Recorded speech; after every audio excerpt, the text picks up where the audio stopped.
네, 부흥의 첫날 하나님께서 우리에게 주신 하나님의 말씀 함께 듣겠습니다. 우리 다 함께 자리에서 일어나셔서 우리 하나님의 말씀 듣겠습니다. 오늘 우리에게 주신 하나님 말씀은 사도행전 21장 1절에서 14절까지의 말씀입니다. 이제 하나님의 말씀을 봉독하겠습니다. 이 말씀을 봉독할 때에 살아계신 하나님의 음성을 다 함께 들으실 수 있기를 바랍니다. 우리가 그들을 작별하고 배를 타고 바로 고스로 가서 이튿날 로도에 이르러 거기서부터 바다라로 가서 벳예게로 건너가는 배를 만나서 타고 가다가 구브로를 바라보고 이를 왼편에 두고 수리아로 항해하여 두로에서 상륙하니 거기서 배의 짐을 풀려 함이러라. 제자들을 찾아 거기서 이레를 머물더니 그 제자들이 성령의 감동으로 바울더러 예루살렘에 들어가지 말라 하더라. 이 여러 날을 지낸 후 우리가 떠나갈새 그들이 다 그 처자와 함께 성문 밖까지 전송하거늘 우리가 바닷가에서 무릎을 꿇어 기도하고 서로 작별한 후 우리는 배에 오르고 그들은 집으로 돌아가니라. 두로를 떠나 항해를 다 마치고 돌레마이에 이르러 형제들에게 안부를 묻고 그들과 함께 하루를 있다가 이튿날 떠나 가이사랴에 이르러 7 집사 중 하나인 전도자 빌립의 집에 들어가서 머무르니라. 그에게 딸 넷이 있으니 처녀로 예언하는 자라. 여러 날 머물러 있더니 아가보라 하는 한 선지자가 유대로부터 내려와 우리에게 와서 바울의 띠를 가져다가 자기 수족을 잡아 매고 말하기를 성령이 말씀하시되 예루살렘에서 유대인들이 이같이 이 띠 임자를 결박하여 이방인의 손에 넘겨주리라 하거늘 우리가 그 말을 듣고 그곳 사람들과 더불어 바울에게 예루살렘으로 올라가지 말라 권하니 바울이 대답하되 여러분이 어찌하여 울어 내 마음을 상하게 하느냐. 나는 주 예수의 이름을 위하여 결박당할 뿐 아니라 예루살렘에서 죽을 것도 각오하였었노라 하니 그가 고난을 받지 아니함으로 우리가 주의 뜻대로 이루어지리이다 하고 그쳤노라. 아멘. 오늘부터 우리 3일 동안 우리 주승중 목사님께서 말씀 전해 주실 텐데요. 지금은 주한장로교회에서 우리 미임 목사님으로 또 많은 영혼들을 위해서 또 말씀 전하시고 기도하시고 사역하고 계십니다. 그리고 주한교회 오시기 전에는 장로회 신학대학교에서 예배 설교학 교수님으로 또 오랜 시간 후학들을 또 양성하셨었는데요. 3일 동안 또 우리 목사님을 통해서 우리 교회에 들려주실 우리 하나님의 뜻에 우리가 집중했으면 좋겠고 또 목사님을 통해서 들려주시는 그 귀한 말씀을 통해서 우리가 함께 은혜 받고 또 함께 기도하는 시간 가질 수 있었으면 좋겠습니다. 우리 목사님 나오셔서 헌금 기도해 주시고 말씀 전해 주실 텐데요. 우리 환영하는 박수로 힘차게 우리 박수하면서 우리 목사님 우리 모시겠습니다.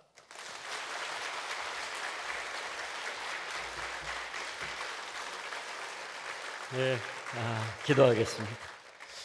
아버지 하나님 감사합니다. 신년에 저희들에게 말씀 집회 허락하셔서 이렇게 나와서 함께 찬양하며 예배하게 하시니 주님 감사합니다.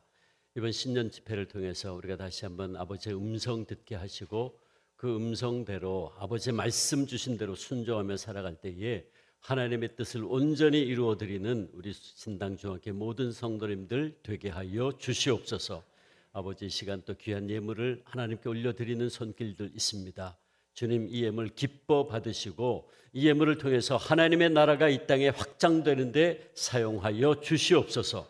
바치는 손길마다 가정마다 일터 위에 더욱더 놀라운 하늘의 신령한 은혜와 땅에 기름진 것으로 복 주시사 더 많은 것으로 나누고 베풀고 흘러보내는 축복의 통로들이 되게 하여 주시옵소서. 감사하옵고 예수님의 이름으로 기도합니다. 아멘. 여러분들 주 안에서 이렇게 만나 뵙게 돼서 반갑습니다. 그리고 신 목사님 우리 신당중학교에 가신다고 그랬을 때에 사실은 좀 당황스러웠습니다. 왜냐하면 선배 목사님들도 여럿이 있고 그런데 목사님이 먼저 담임으로 나간다 그래서 사실은 저 이제 신 목사님하고 더 오랫동안 같이 사역할 줄 알고 있었는데 갑자기 스카웃돼서 가셔서 당황스러웠습니다. 그런데 사실 굉장히 중요한 제 목회 사역에 같이 동역하면서 중요한 역할을 하고 있었기 때문에 갑자기 이렇게 가신다 그래서 처음에는 조금 당황했지만 하나님의 은혜인 것 같고 또 그 모든 과정을 보니까 정말 하나님께서 놀랍게 섭리 가운데 인도하셨더라고요. 그래서 정말 축복하는 마음으로 감사하는 마음으로 목사님 이곳에 보내드렸습니다. 좋죠? 그리고 제가 이제 저와 함께 사역하던 목사님들이 담임 목회로 나가시면 제가 이제 뭐 세계 어디 있든지 제가 갑니다. 가서 말씀 증거하고 응원합니다.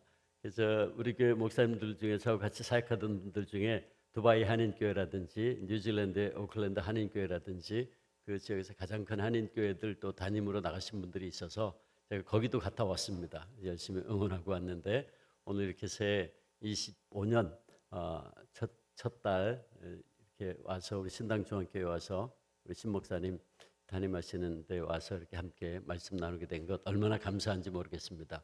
사실은 장로님들하고 아까 잠깐 식사하면서 얘기했는데 제가 22년 전인가 23년 전에 허 목사님, 허재철 목사님, 원로 목사님 은퇴하시고 난 다음에 그 다음 목사님 모시기 전에 제가 그때 학교에 있을 때에 제가 몇 번 와서 말씀을 증거한 기억이 있습니다. 그때 담임 목사님 없을 때에 그래서 신당중앙교회는 항상 저에게도 그런 추억이 있고 기억이 있어서 아름다운 기억이 남아 있었는데 근데 마침 또 함께 동역하던 신 목사님 담임으로 가신다 그래서 한편으로는 또 너무 기뻤고 또 감사했습니다. 그래서 이번 3일 동안 말씀 나누면서 하나님께서 우리에게 주시는 음성 들을 수 있기를 원합니다. 이번에 이제 전체 주제를 주님의 뜻을 이루소서라고 하는 제목을 잡았는데 우리가 어떻게 하나님의 뜻을 깨달을 수 있을지 말씀을 통해 깨닫고 올 한 해 아니 우리 평생 하나님의 뜻을 온전히 이루어 드리는 그런 귀한 성도님들 될 수 있기를 바랍니다. 우리가 복음서에 나타난 예수님의 행적과 말씀을 주의 깊게 살펴보면 우리는 예수님의 삶 속에서 또 말씀 속에서 행적 속에서 너무나도 뚜렷한 한 가지 특징을 발견할 수 있습니다. 그게 뭐냐 하면 예수님의 삶은 그의 삶 전부가 하나님의 뜻 앞에 자신의 모든 것을 자원하여 바치는 삶이었다라고 하는 사실입니다. 예수님께서 높고 높은 하늘 보좌를 버리시고 낮고 낮은 이 땅에 내려오신 것 자체가 저와 여러분을 구원하시려는 하나님 아버지의 뜻을 이루기 위함이었고 예수님께서는 그 뜻을 위해서 사셨고 그 뜻을 위해서 십자가에 달려 죽으셨습니다. 진실로 예수님은 그의 삶 전부를 하나님 아버지의 뜻을 위해서 바친 분이었죠. 요한복음 5장 30절 보면 예수님 친히 이렇게 말씀하셨어요. 내가 아무것도 스스로 할 수 없노라. 나는 나의 원대로 하지 않고 나를 보내신 이의 원대로 한다 라고 말씀하셔서 하나님의 뜻대로만 한다 하는 것이 예수님의 삶의 행동 지침이었다 하는 것을 알 수 있습니다. 또 예수님께서는 요한복음 6장 38절에서도 분명히 이렇게 말씀하셨어요. 내가 하늘로서 내려온 것은 내가 왜 하늘 보좌 버리고 이 땅에 내려왔느냐? 내 뜻을 행하려 함이 아니요 나를 보내시니 아버지의 뜻을 행하려 함이다 라고 말씀하셨어요. 그리고 마침내 당신께서 말씀하신 대로 그 무서운 십자가의 고난과 죽음 앞에서도 아버지여 내 뜻대로 마옵시고 아버지의 뜻대로 하옵소서 고백하시고 순종하셔서 우리를 구원하시려는 하나님 아버지의 뜻을 온전히 이루어 주셨습니다. 진실로 예수님은 이렇게 하나님 아버지의 뜻만을 위해서 이 땅을 살았던 분이었죠. 그런데 그 예수님을 믿고 따르는 오늘 우리들은 과연 우리의 삶 속에서 얼마나 하나님 아버지의 뜻을 이루며 살고 있는지 자문자답하지 않을 수 없습니다. 그래서 오늘 우리는 그 예수님의 뜻을 따라 순종하며 살았던 그리고 정말 하나님의 뜻을 이루었던 한 믿음의 선배의 삶의 모습을 통해서 우리도 어떻게 주의 뜻을 이루어 갈 수 있을 것인지를 깨닫게 되기를 원합니다. 오늘 본문은 바울이 그의 세 번째 선교 여행을 마쳐갈 때 일어난 사건을 배경으로 하고 있습니다. 바울은 여러 곳에 다니면서 복음을 전했는데 그 중에서도 소아시아 지역, 오늘의 뚜르키예죠. 터키 지역에서 복음을 전했는데 특별히 에베소라고 하는 곳에서 약 3년 동안 머물면서 복음을 전합니다. 그러고 나서 이제 예루살렘을 향해서 그의 마지막 순례의 발걸음을 옮기게 되는데 그래서 에베소 교인들과 가슴 아픈 작별을 하고 이제 출발하죠. 여러 섬을 거쳐서 두로라고 하는 곳에 도착을 하는데 오늘 본문 4절 보면 그때 두로에도 바울의 일행을 맞이하는 제자들이 있었다라고 말씀합니다. 그런데 그 4절 말씀에 의하면 이 두로의 제자들이 성령의 감동으로 바울이 예루살렘에 올라가면 고난당할 것을 알게 되었던 것 같습니다. 그래서 그들은 바울로 하여금 가지 말라고 만류합니다. 그러나 바울은 그들의 간곡한 만류를 뿌리치고 또 한 번 가슴 아픈 작별을 하고 예루살렘을 향한 그의 순례의 발걸음을 옮기죠. 그리고 바울 일행은 가이사라에 이르게 되는데 거기서 그는 초대교회 7 집사 중에 한 사람이었던 빌립 집사 집에 유하게 됩니다. 빌립은 그 당시에 딸이 넷이 있었는데 모두 예언하는 자라 그랬어요. 여기 예언한다는 것은 하나님의 말씀을 대언한다 하는 뜻입니다. 그래서 사마리아 지역에서 복음 전도 사역을 감당하고 있었죠. 바울 일행이 이렇게 빌립 집사 집에서 여러 날을 유하면서 교제를 나누고 있는데 아가보라고 하는 한 선지자가 유대로부터 내려옵니다. 그리고 그는 바울이 예루살렘에서 당할 고난을 아주 극적으로 드라마틱하게 예언을 합니다. 이때 예언은 그야말로 앞에 이루어질 일을 미리 예언한 것을 말하죠. 그는 바울의 띠를 가지고 자기의 손과 발을 잡아매고 자, 이 띠 임자가 예루살렘에 올라가면 이렇게 결박될 것입니다 라고 하는 예언을 합니다. 성령의 감동으로 그렇게 예언을 했어요. 근데 이 아가보라고 하는 선지자는 그 당시에 이미 팔레스타인 지역에 이름이 있던 선지자였던 것 같습니다. 아가보라는 이름은 사도행전 11장에도 등장하는데 거기에 보면 팔레스타인 지역에 큰 흉년이 들 것을 예언한 바가 있고 그 예언은 그대로 이루어집니다. 사도행전 11장 28절 아가보라 하는 한 사람이 일어나 성령으로 말하되 천하에 큰 흉년이 들리라 하더니 글라우디오 황제 때에 그렇게 되니라. 그러므로 바울이 결박당하리라는 이 아가보 선지의 예언은 빌립 집사 집에 모여있던 모든 사람들에게 큰 충격을 가져다 줍니다.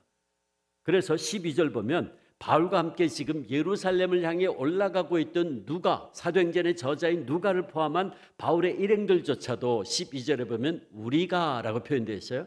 바울의 일행들조차도 바울에게 예루살렘으로 가지 맙시다 라고 말립니다. 13절 보면 그들은 눈물을 흘리면서까지 그 길을 막고 나섭니다. 그리고 바울도 이때 그 마음이 조금은 흔들렸던 것 같아요.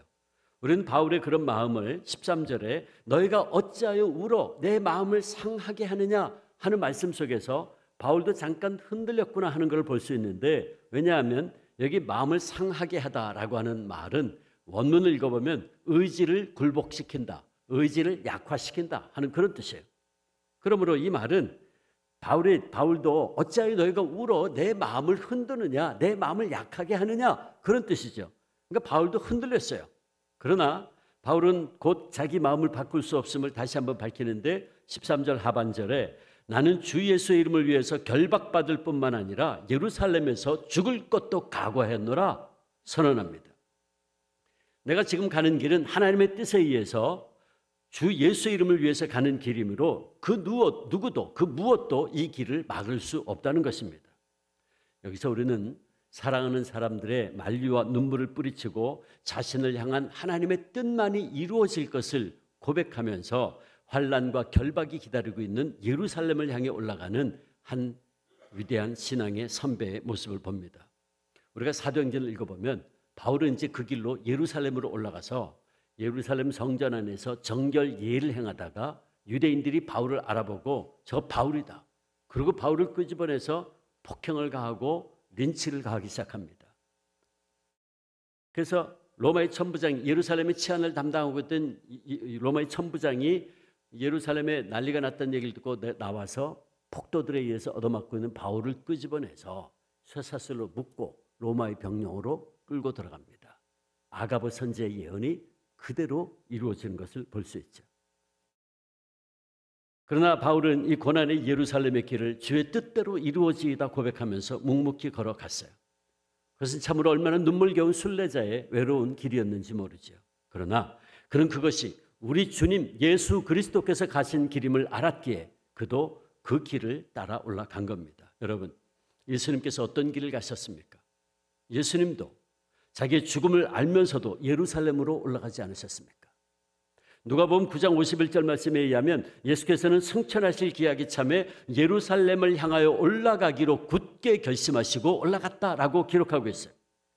마태복음 16장을 보면 예수님께서 가이사랴 빌립보 지역을 지나가시다가 처음으로 당신께서 왜 이 세상에 오셨는지를 제자들에게 분명히 말씀하셨어요. 마태복음 16장 21절 보면 예수님 제자들에게 내가 이제 예루살렘에 올라가 장로들과 대제사장들과 서기관들에게 많은 고난을 받고 죽을 것이다. 분명히 말씀하셨어요. 그때 예수님의 수제자였던 베드로 깜짝 놀라면서 주여 그리 마옵소서. 절대로 그런 일이 있으면 안 됩니다. 라고 맞고 나섰죠. 그러나 그때 예수님께서는 그의 길을 말리는 베드로를 향해서 뭐라고 말씀하십니까? 사탄아 내 뒤로 물러가라. 네가 하나님의 일을 생각지 아니하고 사람의 일을 생각하는구나. 책망하셨어요. 그리고 예수님은 저와 여러분을 구원하시려는 하나님 아버지의 뜻을 이루기 위해서 예루살렘으로 올라가셨죠. 그 예루살렘의 길은 십자가의 죽음의 길이었습니다. 그러나 그것이 하나님 아버지의 뜻을 이루는 길이었기에 예수님은 묵묵히 그 길을 걸어가셨고 그 예수님의 삶의 발자취를 따르던 바울도 고난과 결박이 기다리고 있음을 알면서도 그 길을 따라 올라갔던 겁니다. 결국 오늘 본문 14절 말씀에 의하면 저들은 모두가 다 그것이 하나님께서 정하신 길이요 그것이 주님의 뜻이라면 주의 뜻대로 이루어지이다 라고 고백하면서 주님의 뜻이 이루어지기를 소원합니다. 이것이 오늘 본문의 내용입니다. 그런데 우리가 이 사건에서 잘 살펴볼 이상한 점이 한 가지 있어요. 우리가 본문을 잘 다시 한번 읽어보면 이상한 점이 한 가지 있는데 그것은 바울 일행이 지금 예루살렘에 올라가다가 4절 보면 두로라는 곳에 도착을 했는데 그 두로에 있던 제자들이 성령의 감동으로 바울더러 예루살렘으로 가지 마세요 라고 막았어요. 만류했죠. 또 바울이 지금 빌립 집사 집에 도착했을 때에 아가보 선지자도 성령이 말씀하시되 그러면서 올라가면 결박될 겁니다 라고 얘기를 했어요. 그때 제자들이 그 얘기를 듣고 아이고 가지 마세요 울면서 맞고 나섰어요. 근데 문제가 있는 게 뭐냐 하면 모두가 다 지금 성령의 감동에 의해서 지금 바울로 하여금 가지 말라고 맞고 나선 거였죠. 그런데 사도행전 20장 22절부터 24절을 보면 바울도 성령에 매어 올라간다라고 이야기를 하고 있어요.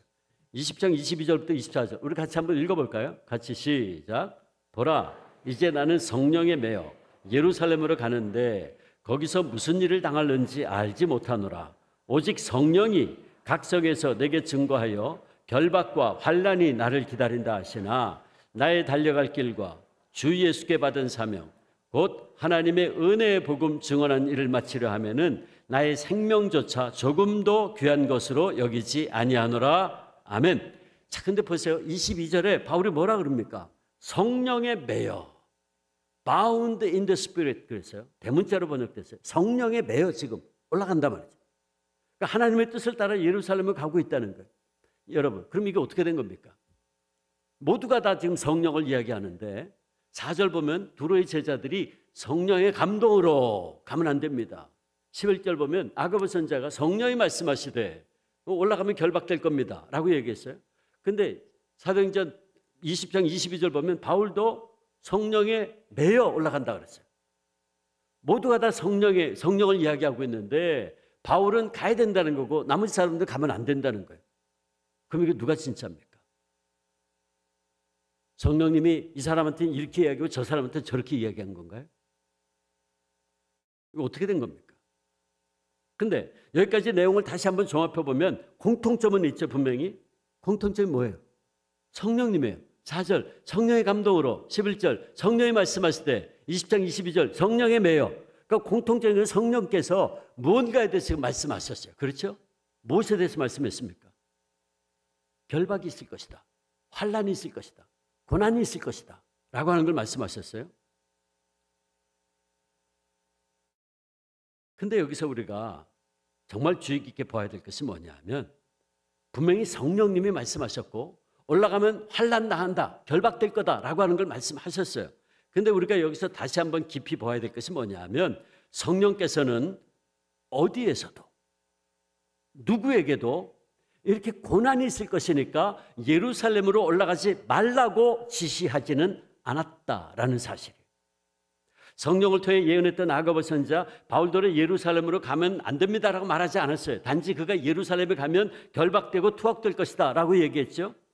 그런데 바울의 일행이 선지자의 말을 듣고 가지 말자고 막고 나선 거였어요. 두로의 제자들도 마찬가지예요. 성령의 감동으로 바울이 예루살렘에 가면 결박될 걸 알았어요. 고난당할 걸 알았어요. 그런데 성령께서 그러므로 너희들이 올라가지 못하게 막아라라고 두로의 제자들에게 말씀하지 않았어요. 단지 그들은 그 사실을 영적으로 깨닫고서 바울을 아끼고 사랑하는 마음에서 그런 권면을 했던 것이었죠.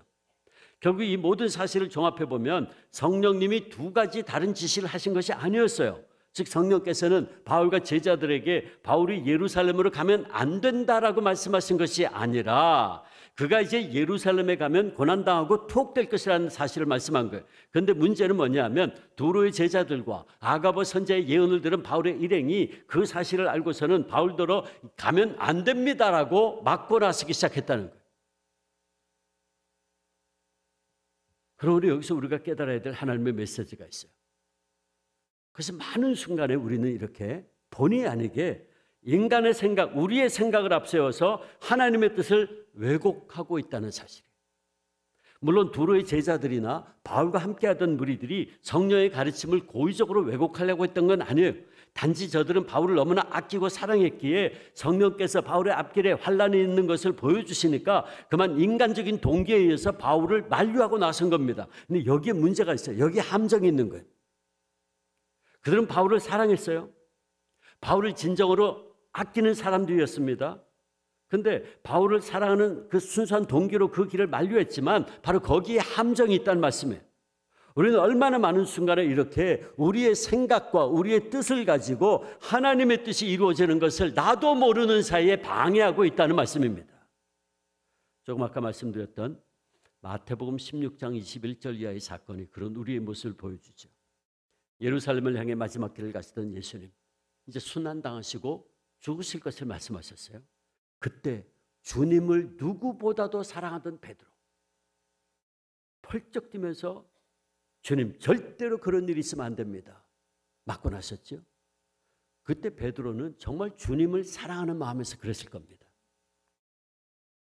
근데 그때 주님 뭐라고 말씀하세요? 사탄아 물러가라. 네가 하나님을 생각지 아니하고 사람의 일을 생각하는구나 그랬어요. 잘 들으세요. 베드로가 사탄이라는 말이 아니에요. 문제는 베드로가 주님을 사랑하는 그 인간적인 마음에 지금 사탄이 틈타고 있습니다. 그래서 주님 정확하게 보셨어요. 사탄아 너희들 물러가라. 그리고 베드로는 지금 자신도 모르는 사이에 사탄의 이용을 당하고 있었던 거죠. 그래서 베드로에게 네가 왜 하나님의 일을 생각지 아니하고 사람의 일을 생각하느냐 책망하신 거예요. 여러분, 베드로의 이 모습이 오늘 저와 여러분의 모습은 아닌가요? 오늘 본문에 바울과 함께하던 사람들 역시 이 베드로와 같은 실수 아닌 실수를 자기들도 미처 깨닫지 못하는 사이에 잘못을 저지르고 있었던 겁니다. 물론 성령님이 바울이 당할 환난을 알려주신 건 맞아요. 사실이에요. 그러나 그들은 성령께서 환난에 대해서 알려주신 것을 바울이 예루살렘으로 가지 못하게 막으라는 것으로 자기들 마음대로 해석했던 겁니다. 제가 이제 내일 말씀 나눈 가운데 그 내용이 조금 나올 거지만 지금 바울을 향한 하나님의 뜻은 뭐냐? 하나님의 경륜은 뭐냐 하면 바울이 예루살렘까지 올라갔다가 거기서 결국은 로마의 황제에게 상소를 해서 그 당시 전 세계 중심이었던 로마까지 올라가서 거기에 복음의 깃발을 꽂게 돼 있어요. 이게 하나님의 뜻이었어요. 이게 하나님의 섭리였다고요. 근데 그 하나님의 경륜 가운데 지금 이루어지고 있는 일을 지금 바울의 제자들과 일행들이 그 길을 막고 나선 거예요. 인간적인 사랑 때문에. 결국 그들은 인간적인 사랑, 인간적인 생각과 동기에 의해서 바울을 만류함으로 하나님의 뜻과 경륜 가운데 이루어지고 있는 일을 그르치려고 하는 어리석음을 범하고 있었던 겁니다.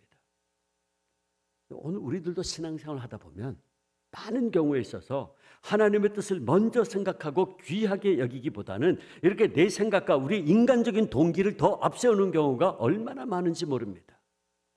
내 생각에 하나님의 뜻을 맞추기를 원해요. 주님의 뜻이 내 뜻에 맞춰지기를 요구해요. 주님의 계획이 무엇인지 먼저 정확하게 알려고 하기보다는 내 계획을 가지고 주님께서 내 계획에 따라줄 것을 요구할 때가 더 많아요. 때로 우리는 얼마나 많은 순간에 주님의 일, 교회 일을 하면서도 자기 생각, 자기 주장을 더 앞세우는 경우가 있어요. 정말 주님의 몸된 교회를 위해서 무엇이 좋은 건지 주님의 뜻인지를 추구하기보다는 자기 주장대로 자기 생각대로 하려는 거지. 기도할 때도 그래요. 우리는 기도할 때 하나님의 뜻이 어디에 있는지 그 뜻을 먼저 알려고 하기보다는 그냥 내가 원하는 거, 내 생각, 내 뜻을 그것만 이루어지기를 기도하는 경우가 얼마나 많은지. 그러다 보니 우리의 기도와 믿음 생활에 갈등이 있어요. 피곤할 수밖에 없죠. 이 시간 우리가 오늘 본문의 사건을 통해서 분명히 깨달아야 될 것은 우리 그리스도인들은 내 뜻을 주님의 뜻에 복종시킬 수 있어야 한다는 것입니다. 내 생각과 뜻을 죽이는 것은 때로는 견딜 수 없는 고통을 우리에게 줄 수도 있어요. 때로는 내 자존심이 상할 수도 있겠죠. 때로는 우리가 세상적으로 손해를 볼 수도 있을 거예요. 그러나 우리가 알아야 될 것은 그것이 우리 각자에게 주어진 십자가라는 사실입니다. 제가 교회 와서 이제 교인들과 함께 신앙생활을 하다 보니까 우리 집사님들 가운데 때로는 권사님들도 그래요. 기도 제목을 이야기해요. 기도해 주세요. 그러면서 이제 목사님 근데 저희 집에는 이런저런 문제가 있는데 이게 다 제 십자가예요. 그렇게 얘기해요. 그런데 뭔데요? 그럼 가만히 들어보면 당신이 원하는 대로 안 되면 다 자기 십자가래. 그건 자기 십자가 아니에요. 자기 욕심이지. 여러분 십자가를 오늘 본문의 사건에 비추어서 다시 해석해 보면 이렇게 말할 수 있어요. 십자가는 뭘까?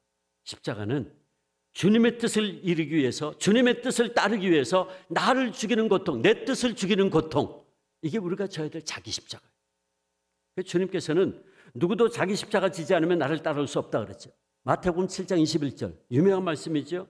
나더러 주여 주여 하는 자마다 다 천국에 들어갈 것이 아니요 다만 하늘에 계신 내 아버지의 뜻대로 행하는 자라야 들어가리라 그랬어요. 아버지의 뜻대로 행하는 자라야 들어갈 수 있다. 그러므로 예수님의 이 한마디 말씀만 보아도 우리가 하나님 아버지의 뜻대로 행하는 것이 얼마나 중요한가 하는 것을 알 수 있죠. 이 고백이 그렇게도 중요한 고백이었기에 초대교회 교인들도 이 고백을 했던 거예요. 오늘 14절 고백이 뭡니까? 주의 뜻대로 이루어지이다. 여러분 이것이 바울과 초대교회 교인들의 신앙 고백이었고 오늘 저와 여러분의 고백이 되어야 하지 않겠습니까? 신당 중학교 성도 여러분 어떻습니까? 오늘 우리에게 이런 고백이 있습니까? 참 그리스도인들이 진정으로 해야 될 가장 아름다운 고백이 무엇이겠습니까? 주의 뜻대로 이루어지이다. 주님의 뜻을 이루소서.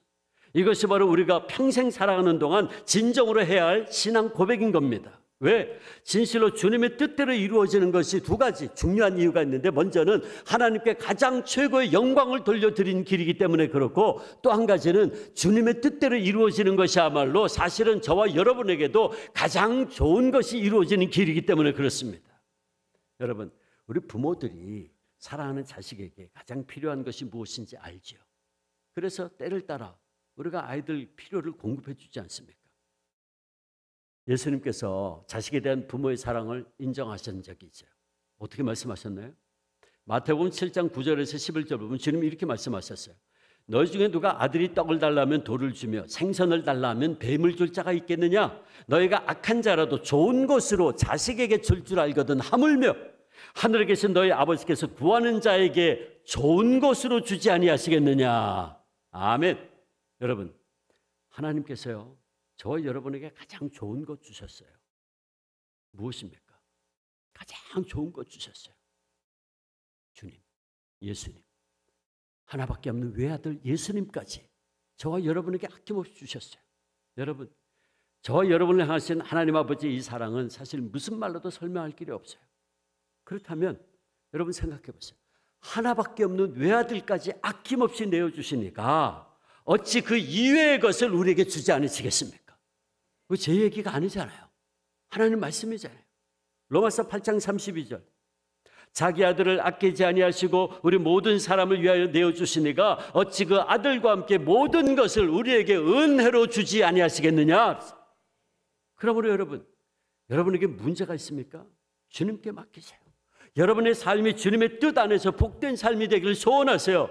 나를 향하신 주님의 뜻이 무엇인지 깨닫고 그 뜻에 순종하세요. 맡기세요. 그러면 하나님께서 이외의 것은 다 이루어 주십니다. 외아들까지 아낌없이 내어주신 그분이 어찌 그 이외의 것을 우리에게 주지 않으시겠느냐.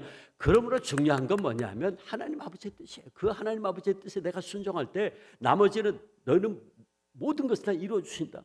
너희는 먼저 그의 나라와 그의 의를 구하라. 그러면 모든 것을 너희에게 더하신다. 약속하셨잖아요. 그렇다면 한 가지 질문이 생기죠. 그럼 우리는 도대체 하나님의 뜻을 어떻게 알 수 있냐고. 분명히 여러분들 가운데 지금 이 질문이 생길 거예요. 그럼 나를 향하신 하나님 아버지의 뜻을 도대체 어떻게 알 수 있느냐고. 물론 오늘 본문은 그것에 대해서 말씀하지 않아요. 또 우리가 하나님의 뜻을 어떻게 알 수 있느냐에 대해서 설교를 제가 하자면 아마 10시간도 더 해야 될 것 같아요. 제가 10시간을 설교하면 아마 여러분들 가운데 많은 분들이 하나님의 사랑을 받게 되겠죠. 하나님 사랑을 받으면 어떻게 되나요? 잠을 주시는도다. 그죠? 하나님 사랑하는 자에게 잠을 주신다 그랬어요. 그러니까 제가 10시간을 설교를 하면 아마 여러분들 가운데 많은 분들이 하나님의 사랑을 받게 될 것 같고, 그래서 제가 다 설명을 안 하겠습니다. 근데 만약 여러분들이 저에게 주목사 당신은 하나님의 뜻을 어떻게 발견하고 있어? 라고 물어보신다면 저는 세 가지입니다. 세 가지 방법으로 제가 하나님 아버지의 뜻을 추구해요. 여러분, 저와 여러분을 하신 하나님의 뜻이 어딘 줄 아세요? 여기 있습니다.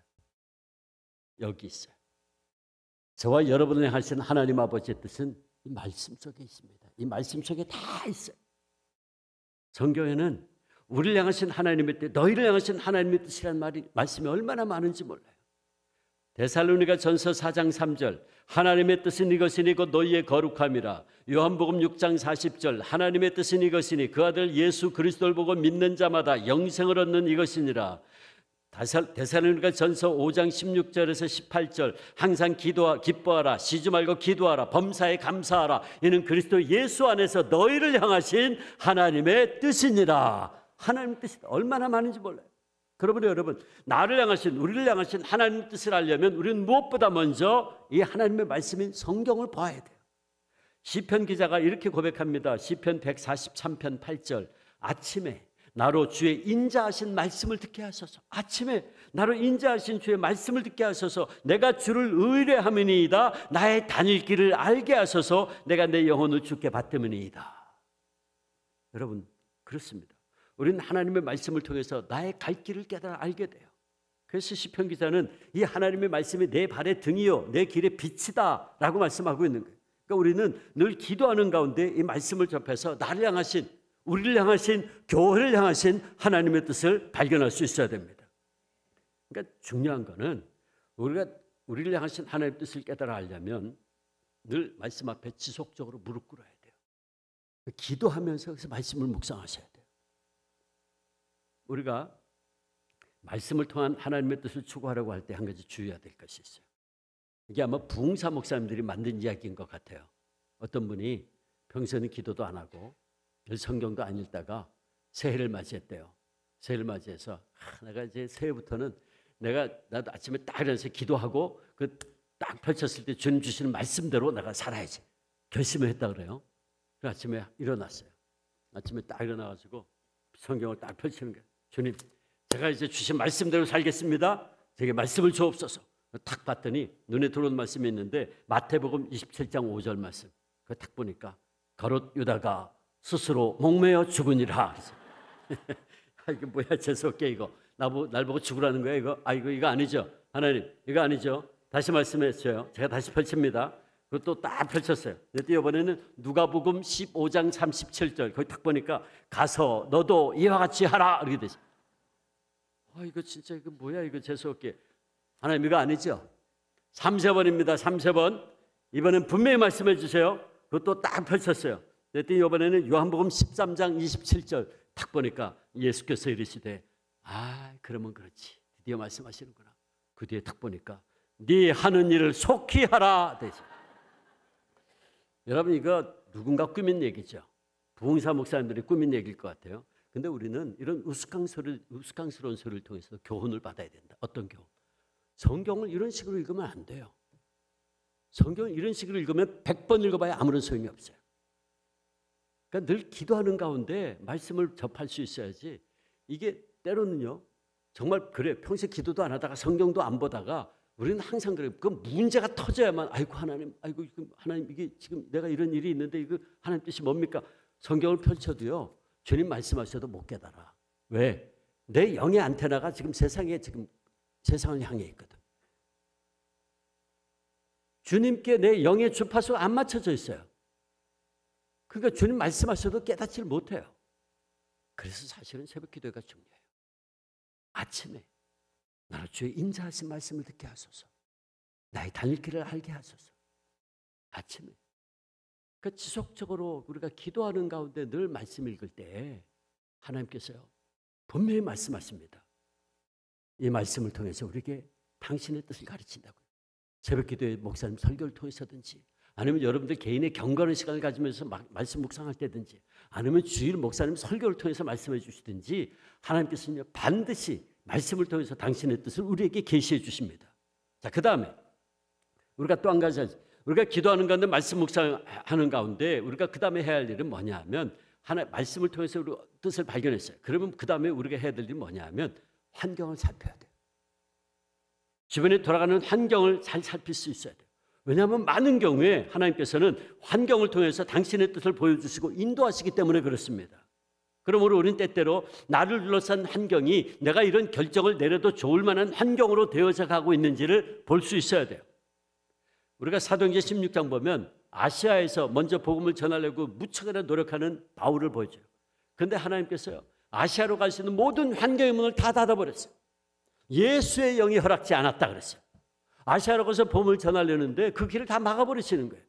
그리고 마게도냐에서 환상 가운데 마게도냐 사람이 와서 우리를 도와달라. 환상을 보게 하죠. 그래서 마게도냐로 지금 그리스 북쪽이죠. 유럽으로 인도하셨어요. 그래서 유럽 최초의 교회인 빌립보 교회를 개척하게 되죠. 하나님께서 그렇게 환경을 통해서 인도하셨어요.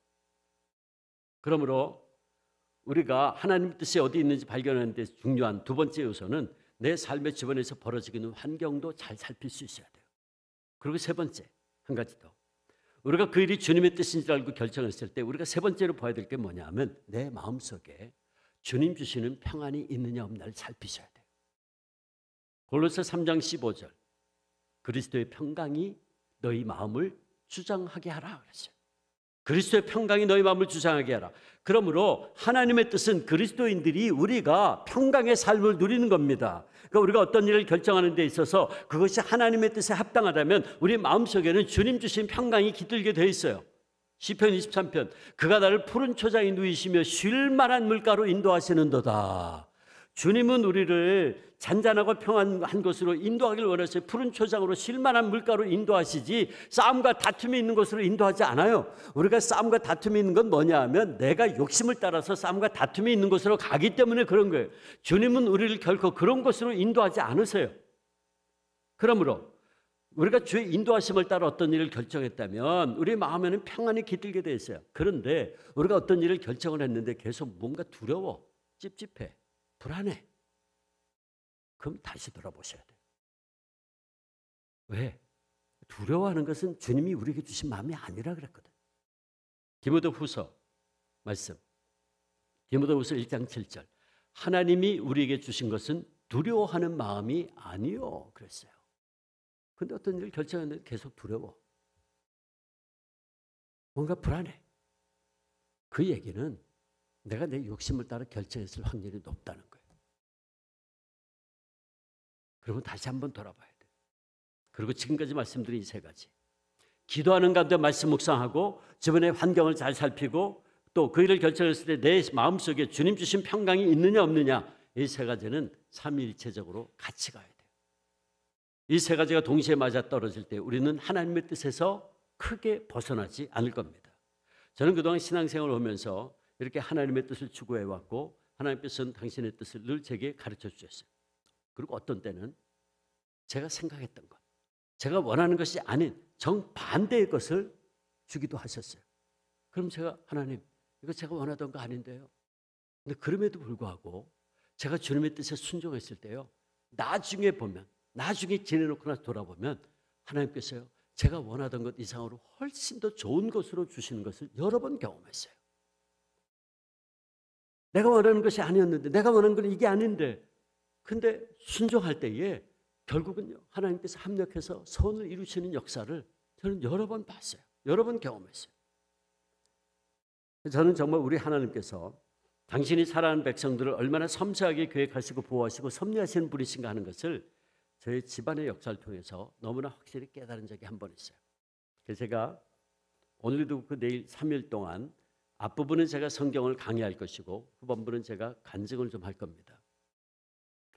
뭐 주기철 목사의 손자라고 하는 것 때문에 사실은 제가 어디를 가든지 주기철 목사님 이야기를 해주기를 원하는 것들이 참 많더라고요. 그래서 제가 다니면서 주 목사님 간증을 좀 하는데 오늘은 제가 저희 집안에 대한 얘기를 좀 소개하고 싶습니다. 아시다시피 제 할아버님은 일제시대 때 신사참배 반대하시다가 순교하신 주기철 목사님이십니다. 저는 주기철 목사의 셋째 아들의 두 번째 아들입니다. 어렸을 때부터 할아버님 이야기 그리고 제일 큰아버님 6.25 때 순교하셨거든요. 대를 이어 순교했어요. 그 큰아버님 얘기 참 많이 들으면서 자랐어요. 그분들 고문당한 이야기, 가족들이 말로 다 할 수 없는 고초를 겪은 이야기를 들으면서 자랐어요. 근데 언젠가 한 번은 제가 사춘기에 접어들 때였던 것 같은데 제 마음속에 한 가지 풀리지 않는 질문이 탁 생겼어요. 그게 저를 오랫동안 괴롭혔습니다. 그 질문은 뭐냐 하면 할아버님은 믿음을 지킴으로 순교하셔서 순교의 멸관을 쓰셨지만 사실 엄밀히 말하자면 가족들은 그로 인해서 버림받은 거 아닌가. 저 그 생각이 탁 들었어요. 어린 마음에 가족들은 버림받았더라고요. 사랑하는 남편이 사랑하는 아버지가 하루가 멀다 하고 감옥에 붙들려 가시고 교회는 강제로 문이 닫히고 가족들은 평양의 그 추운 겨울에 영하 20도 내려가는데 사택에서 쫓겨나서 갈 곳이 없이 헤매고 도대체 가족은 뭐냐 말이에요. 참 많은 얘기를 들었어요. 추운 겨울에 먹을 것은 없고 방은 냉골인데 할아버님 감옥 들어가시면 할머님 뻑하면 금식기도 일주일 선포하는 거예요. 그럼 금식기도. 그럼 그 당시 제일 큰 아버님이 이미 청년이어서 신학 공부를 했고 이미 신사참배 반대하더라고 숨어서 도망다니고 있었고 제 둘째 아버님은 그 당시에 정주에 있는 오산학교 중고등학교 학생이었고 저희 아버님은 초등학교 5, 6학년 저 숙부님 초등학교 1, 2학년 저희 아버님들 나이 터울이 5년이에요. 중간에 아들 하나 딸 하나가 어렸을 때 죽었어요. 그래서 나이 터울이 5년이 됐는데 제일 큰 아버님 이제 그렇게 숨어 도망다니고 있었고 제 둘째 아버님 일제시대 때 중고등학생이니까 이제 머리 좀 컸고 한참 사춘기 아닙니까? 겨울방학 때서 집에 돌아오면 어머니가 뻑하면 금식기도 그리고 그냥 금식기도 선포하면 뭐 먹을 거 음식을 싹 다 치우는데 먹을 것도 없었지만 일제시대 때 뭐 배급제도였는데 배급도 다 끊어버렸거든요. 신사참배 반대하는 순학질 목사 가족이라 그래서 완전히 그냥 배급도 끊어버리고 그냥 아주 비참하게 만들었어요. 근데 어쨌든 할머니 뻑하면 금식기도 그러면 저희 이제 둘째 아버님 한참 중고등학생 때 예민한 때 아닙니까? 사춘기에 딱 왔는데 어머니가 뭐 맨날 그냥 강제로 이렇게 뭐 금식기도 시킨다 그러고 그러면 이제 어머니한테 대드는 거지. 어머니 도대체 왜 우리한테 이렇게 강제로 이러시냐고. 그리고 저희 아버님하고 숙부님은 초등학생들이니까 얘네들 뭘 안다고 어머니 우리한테 이렇게 강제로 이러시냐고 막 대들다가 이제 집 뛰쳐나가고 가출하는 거죠. 그럼 이제 만만한 거는 저희 아버님하고 저 숙부님이 초등학생들이니까 어머니가 뭐 밥도 안 주면서 그냥 기도해 그러면 어떻게 해요? 기도해야지 별 수 있나? 그러니까 뭐 둘이서 추우니까 뭐 방에 불도 안 떼니까 이제 추우니까 둘이서 그냥 부둥켜 안고 기도한다고 그러다가 쓰러 지쳐 자고 그러면 집 뛰쳐나간 저희 둘째 아버님 밤에 살짝 들어와가지고 풀빵 같은 거 사가지고 와서요 화장실 석가래 위에다가 올려놓고서는 살짝 동생들 불렀대요. 예, 얘들아 가서 화장실 간다고 가서 그거 먹어라.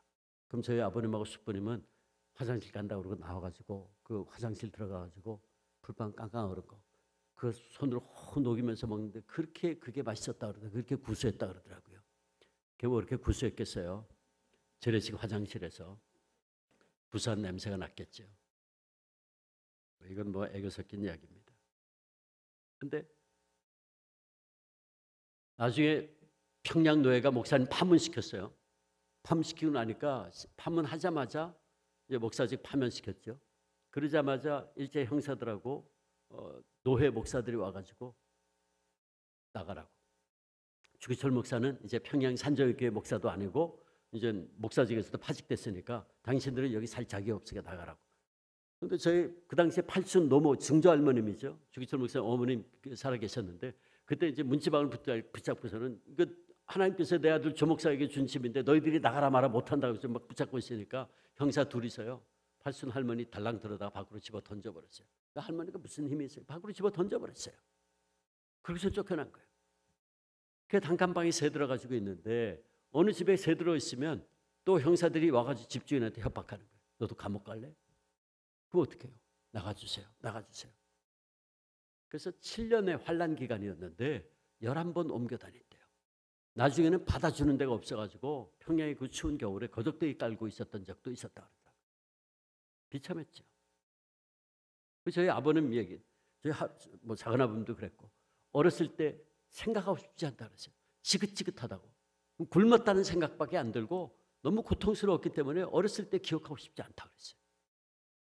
근데 늘 굶었으니까 배급 다 끊어버리고 아무도 못 도와주겠거든요. 그러다 교회에서 장로님들이 목사님 가족 어느 단칸방에 새들어 있다는 거 알고 뭐 가서 생활비라도 주든지 뭐 먹을 거라도 주다가 걸리면 장로님들도 끌려가지고 일주일 동안 감옥살이고 얻어맞고 고문당하는 거예요. 아무도 못 도와주게 한 거예요. 그러다가 일제가 가끔 가다가 목사님을 집으로 보냈어요. 집에 팔수 노모하고 처자식들 비참하게 한 모습 보고 흔들리라고. 그게 일제가 쓰던 아주 치졸한 작전이었죠. 그렇게 비참하게 만들어 놓은 거예요. 그러니까 저희 아버님 얘기가 그냥 굶었다는 밖에 생각이 안 들고 어렸을 때는 생각하고 싶지 않다. 지긋지긋하다. 근데 아주 너무 굶었는데 어떤 일들이 있었냐면 교인들이 이제 어른들은 가다가 이제 뭐 도와주다가 걸리면 어른들도 감옥살이하고 그러니까 안 되니까 아이들 심부름을 시켰대요. 아이들 심부름을 시켰는데 애들이 뭐 먹을 거라도 가져가는데 무슨 곡식이라도 가져가는데 많이 가져갈 수가 없잖아요. 금방 드러나니까. 그러니까 오재미, 여러분 오재미 아시죠? 옛날에 오재미 노래 많이 했는데 그 오재미 자루에다가 조그만 거잖아요. 거기에다가 그 텃밭에서 갖고 온 일제시대 때 다 배고팠잖아요. 다 배급제도였으니까 다 배고팠고 그러니까 이북에 옥수수를 다 텃밭을 했는데 그 옥수수 한 거를 가지고 그 오재미에다가 넣어가지고 아이들 심부름을 시킨 거예요. 밤에 가다가 목사님 가지고 어디 단칸방에 새들어 있다는 거 알고 저는 밤에 몰래 가다가 집어 던지고 도망가고 그랬다는 거예요. 제가 학교에 있을 때 조만교회 협동목사 7년을 했어요. 조만교회 처음 가니까 간증을 좀 해달라 그래서 제가 이 간증을 했어요. 근데 집회 끝나고 나오는데요. 그 당시에 벌써 한 85세는 됐었겠던데 80은 훨씬 넘으셨겠더라고요. 한 노 권사님이요. 제 손을 붙잡고 하염없이 우시는 거야. 그래서 제 손 붙잡고 너무 우셔서 왜 그렇게 우시냐 그랬더니 당신이 평양 산정교회 출신인데 어렸을 때 초등학교 다닐 때에 자기가 아버지 심부름을 그 일을 했다는 거예요. 제가 그런 분을 만났어요. 그 제 손을 붙잡고 그렇게 우시더라고요. 그래서 제 아버님 얘기가 아침에 일어나서 마당에 뭐라도 오재미자루라도 옥수수라도 떨어져 있으면 그날은 이제 옥수수 죽이라도 먹는 날이고 없으면 하루 종일 굶어야 되는 거예요. 그럼 저희 아버님하고 저 숙부님하고 하루 종일 하는 일이 뭐냐면 평양에 있는 방앗간을 방앗간은 다 찾아다니면서 이삭 줍게 하는 거예요. 그 둘이서 하루 종일 이삭 주우면 흙 반, 이삭 반, 곡식 반. 그럼 가져오면 할머니가 그거 흙 다 골라내가지고 죽 한 그릇 하루 식사인데 저 숙부님 얘기가 초등학생 그 나이 때 너무너무 배가 고프니까 아침에 죽 한 그릇을 3번 나눠서 마셔야 되는데 그게 되나요? 후루룩 하면 다 들어가지. 그럼 오후 시간 되면 또 배가 고파지고 막 힘들어하면 제 증조 할머니 당신 손자 새끼가 못 먹고 힘들어하는 거 보시고 당신 거 안 드시고 이제 주면 제 숙부님 그걸 또 홀딱 받아 마시고 이러고. 그러면 저희 할머니 탁 들어오시면 눈치채죠. 근데 저희 할머니하고 제 증조 할머니는 고부지간 아닙니까? 그러면 이제 할머니가 저희 증조 할머니한테 어머니 애 버릇 나빠지게 왜 자꾸 어머니 거 자꾸 주시냐고. 그럼 이제 묘한 또 이제 고부지간의 전선이 형성되는 거죠. 죽 한 그릇 때문에 비참한 거죠.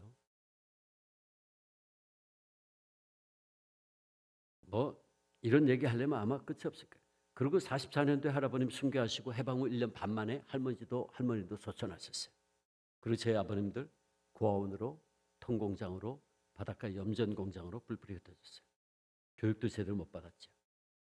저희 아버님은 초등학교 졸업하는데 사실 초등학교도 아니죠. 초등학교 같은 곳을 졸업하는데 무려 7개 학교를 옮겨 다녔대요. 7번 퇴학당했어요. 학교만 가면 퇴학당하는 거예요. 그래서 제가 언젠가 한번 여쭤봤어요. 아니 뭐 말썽을 피웠습니까? 뭐 공부를 못했습니까? 왜 이렇게 퇴학당했습니까? 그랬더니 학교에서 월요일 날 되면 아침 조회 시간에 동방요배 동경을 해서 90도 절시키는데 그 당시 히로히토 천황을 살아있는 신이라 그래요. 현인 신. 그 천황이 살아있는 동경을 해서 90도 각도로 절시켰거든. 조회 시간에. 근데 집에서 저라면 큰일 난데 교육받았으니까 저희 아버님 얘기가 다 저라고 했는데 저 이러고 있었대요. 저 자식 누구야? 저거 신사참배 반대하는 순학칠 목사 자식이다. 그건 잘리고 그렇게 7번을 퇴학당했대요. 그 나중에 17살 때에 학원 같은 것을 겨우 졸업하셨다고 그러더라고요. 근데 한번 또 그 신흥학원이라고 하는 데서 했던 거기서 퇴학된 거죠. 그 이야기를 한번 해주셨는데 아버님 할아버님 저희 주기철 목사님 친구 목사님이 운영하던 사설 학원이었대요. 그러니까 교실 하나에 1학년부터 6학년까지 다 같이 공부하는 그런 곳이었는데 거기에 담임 선생님이 그 목사님의 아들이었고 교회 집사님이었대요. 그분이 이제 담임 선생님이었는데 금요일 날 오후 시간에 저희 아버님하고 숙부님을 불렀대요. 거기 저희 아버님은 5학년에 저희 숙부님이 2학년에 훨씬 나이 어린 한 3, 4년 어린 친구들하고 같이 이제 거기 겨우 이제 입학을 해가지고 사설 학원이니까 이제 목사님 받아주셔가지고 거기서 공부를 했는데 금요일 날 오후 시간에 목사님이 그 담임 선생님 부르더래요. 부르더니 얘들아 이제 다음 주 월요일부터는 그동안에는 공립학교만 조회 시간에 절을 시켰는데 이제 모든 사설 학원 뭐 유치원 전부 다 이제는 다 월요일 아침에 조회 시간에 절해야 된다고 명령이 떨어졌다는 거예요. 그래서 지금 금요일 날 오후 시간인데 나가서 연습해야 되는데 너희들은 그냥 방에 청소해라. 교실 청소해라. 그러면서 이제 선생님이 배려해 준 거예요. 그래서 절 안 할 수 있도록.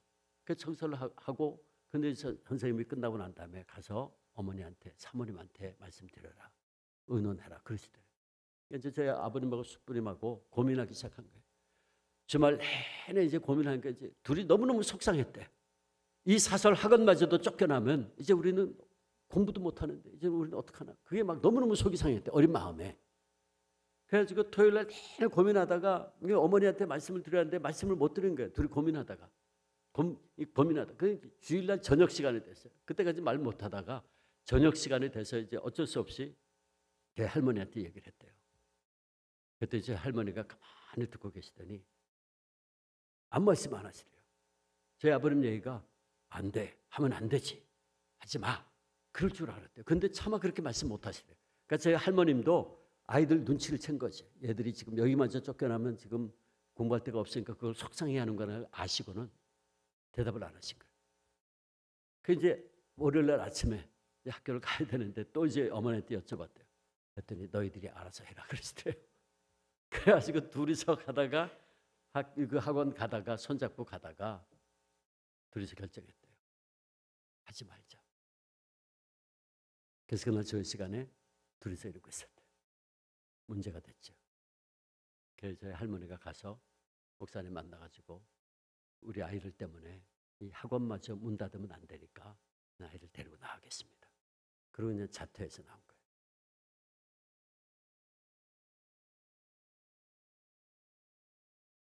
일제시대 때 독립운동가 자녀들 교육 못 받았다는 거 사실입니다. 아무것도 못하겠어요. 근데 저는 그런 얘기를 들으면 들을수록 제 마음속에 아까 질문이 더 짙게 다가오는 거예요. 도대체 할아버지는 그렇게 해서 순교의 멸관을 썼는지 모르지만 가족은 버림받은 거 아니에요. 이게 해결되지가 않아요. 사실 제가 이 질문을 해결받은 거는 제가 신학을 하고 목사가 된 후도 아니에요. 나중에 결혼하고 아이들을 기르는데 제가 조금씩 할아버지의 마음을 이해할 수 있게 되었어요. 저희 집 애들 보면서 그때 할아버지 심정이 어땠을까를 조금씩 이해할 수 있게 된 거죠. 사실 저는 앞선 질문을 하면서 할아버지에 대한 일종의 분노하는 마음도 있었어요. 저희 아버님 생각하면 화가 나더라고요.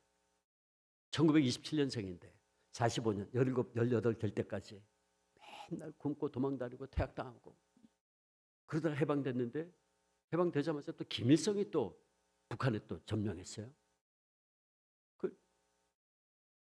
그러고 나서 1년 반 만에 할머니마저 소천하셨어요. 형제들 뿔뿔이 흩어졌죠. 그리고 6.25가 터졌어요. 6.25 때 저희 아버님 혼자서 피난 내려갔어요. 부산으로 피난 내려갔었어요. 그래서 제가 태어나기는 부산에서 태어났어요.